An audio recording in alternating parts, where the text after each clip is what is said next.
कथेचे नाव दोन भावातील तंटा. एकदा एका गावात दोघा भावात जमिनीवरून तंटा झाला व मामला कोर्टात पोहोचला. त्यात एक भाऊ लखपती होता तर दुसरा गरीब होता. त्या दोघांना प्रत्येकी 10 लाख रुपये वाटणीमध्ये आले होते.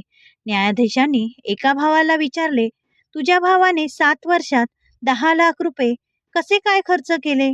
श्रीमंत भाऊ म्हणाला, माझा भाऊ प्रत्येक काम नोकराकडून करून घेत असे. कोणतेही काम त्याने केले नाही. नोकरही मनमानी करू लागले. 1 रुपया खर्च येत असेल तर 100 रुपये आल्याचे दाखवत असत. तो अन्नाला महाग झाला. न्यायाधीशांनी विचारले, तुझी श्रीमंती कशी काय टिकून राहिली? तो म्हणाला, माझ्या वाडवडिलांनी देणगी दिली म्हणजे मी परिश्रम करूच नये की काय? संपत्ती मिळाल्यावरही मी परिश्रम करण्याचे सोडले नाही. मी नोकरांवर कधीच अवलंबून राहिलो नाही. प्रत्येक कामात माझा सहभाग असल्याने नोकरांची बोलण्याची हिंमत होत नव्हती. आता जेव्हा याच्याकडे फुटकी कवडीही उरली नाही, म्हणून याने माझ्यावर दावा ठोकला आहे. याला परिश्रम करायला नको आहेत.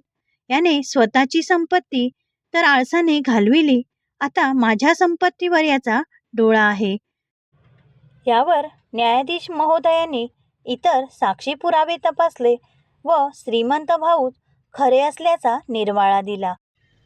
तात्पर्य, मिळालेले धन हे टिकवून ठेवले पाहिजे आहे. अशाच नवनवीन कथा ऐकण्यासाठी कथानक या चॅनलला सबस्क्राईब करा आणि व्हिडिओला लाईक करा, शेअर करा. धन्यवाद.